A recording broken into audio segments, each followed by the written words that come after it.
That hymn that we just sang recounts so much of the crucifixion story, particularly what happens after the garden and after all has been moved away from that setting and toward the setting of Jesus' trials. As our communion meditation, with that hymn's lyrics still fresh in our minds, what I'd like to do is just read from the Word. I want to read a selection of the passages that recount the same events and some of the same sentiments that we just sang.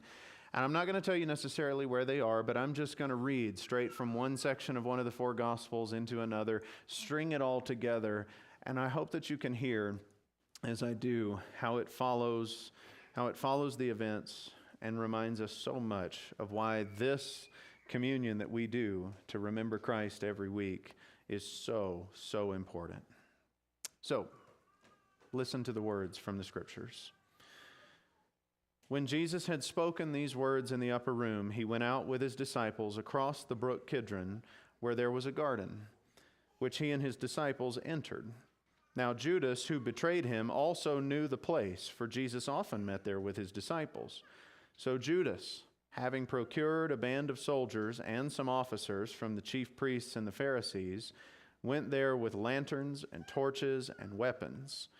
Then Jesus, knowing all that would happen to him, came forward and said to them, "Whom do you seek?" And they answered him, "Jesus of Nazareth." Jesus answered them, "I am he." Judas, who betrayed him, was standing with them. And when Jesus said to them, "I am he," they drew back and fell to the ground. So the band of soldiers and their captain and the officers of the Jews arrested Jesus and bound him. First, they led him to Annas, for he was the father-in-law of Caiaphas, who was high priest that year. The high priest then questioned Jesus about his disciples and his teaching. Annas then sent him bound to Caiaphas, the high priest. It was there at the house of Caiaphas that they spit in his face and struck him. And some slapped him, saying, "Prophesy to us, you Christ. Who is it that struck you?" Then they led Jesus from the house of Caiaphas to the governor's headquarters. And Pilate, the governor, again said to them, "What shall I do with the man you call the King of the Jews?" And they cried out again, "Crucify him." And Pilate said to them, "Why? What evil has he done?" But they shouted all the more, "Crucify him." Pilate went out again and said to them, "See, I am bringing him out to you that you may know that I find no guilt in him." So Jesus came out wearing a crown of thorns and a purple robe. And Pilate said to them, "Behold the man." When the chief priests and the officers saw him, they cried out, "Crucify him! Crucify him!" A third time he said to them, "Why? What evil has he done? I have found in him no guilt deserving of death. I will therefore punish him and release him." But they were urgent, demanding with loud cries that he should be crucified. And their voices prevailed.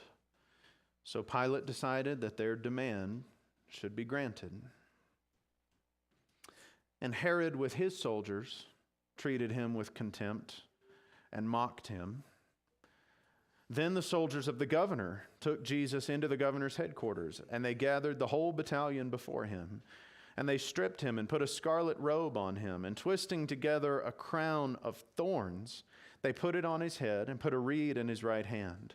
And kneeling before him, they mocked him, saying, "Hail, King of the Jews!" And they spit on him and took the reed and struck him on the head. And when they had mocked him, they stripped him of the robe and put his own clothes on him and led him away to crucify him.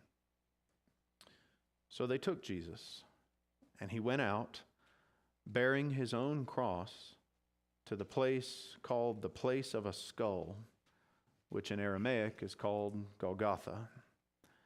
There they crucified him, and with him two others, one on either side, and Jesus between them. So also the chief priests with the scribes and the elders mocked him, saying, "He saved others. He cannot save himself. He is the King of Israel. Let him come down now from the cross, and we will believe in him. He trusts in God. Let God deliver him now if he desires him. For he said, 'I am the Son of God.' And the robbers who were crucified with him also reviled him in the same way. But standing by the cross of Jesus were his mother and his mother's sister, Mary, the wife of Clopas, and Mary Magdalene. When Jesus saw his mother and the disciple whom he loved standing nearby, he said to his mother, 'Woman, behold your son.' And then he said to the disciple, 'Behold your mother.' And from that hour, the disciple took her to his own home.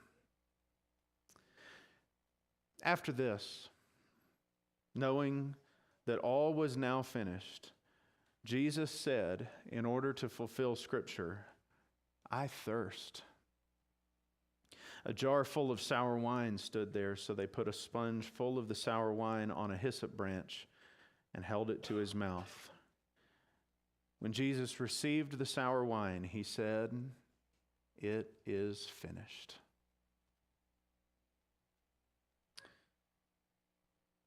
When you think about all of that, that traces through basically the way the story is told in the first three stanzas, of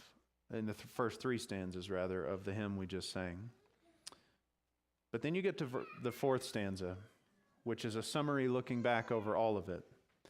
The one that begins, "To the howling mob he yielded, and he did not cry for mercy."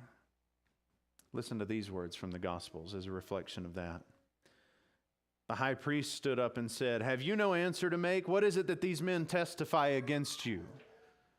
But Jesus remained silent. When Herod saw Jesus, he was very glad, for he had long desired to see him because he had heard about him and wanted to see some sign done by him. So he questioned him at some length, but Jesus made no answer. The cross of shame he took alone. And you think about it and you think, no, he wasn't alone. He was crucified with two others. Yeah, two others who were criminals.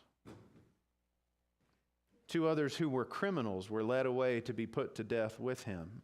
And when they came to the place of the skull, there they crucified him and the criminals, one on his right and one on his left.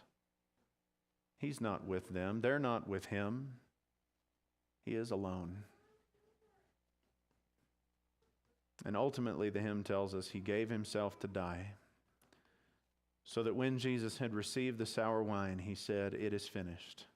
And he bowed his head and he gave up his spirit. And it was in that moment that salvation's wondrous plan was done. God did his work of atoning for all of those people's sins there and for all of ours and for everybody else in the moment when Jesus died. And it is genuinely astounding to me, brothers and sisters, and astounding enough to the hymn writer as well, that he made this the repeated idea in the chorus of that hymn.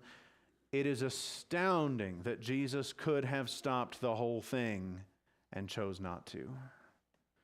Just as all of the madness was beginning, Peter, in his moment of what he thinks is bravery, pulls a sword out of its scabbard and thinks that he is going to single-handedly put a stop to all the terrible things that he can tell are about to happen.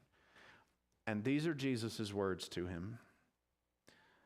"Put your sword back into its place, for all who take the sword will perish by the sword.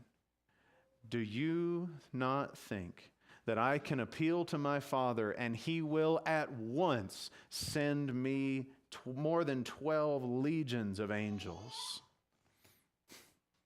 Peter, if what I needed was defense, I have an army. I have an army of powerful heavenly beings that could do the job.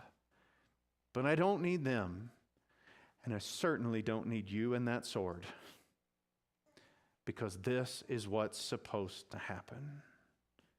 And so he could have called 10,000 angels, but he died alone for you and me. And as he did, he said, Father, forgive them, for they know not what they do. Truly, this was the Son of God.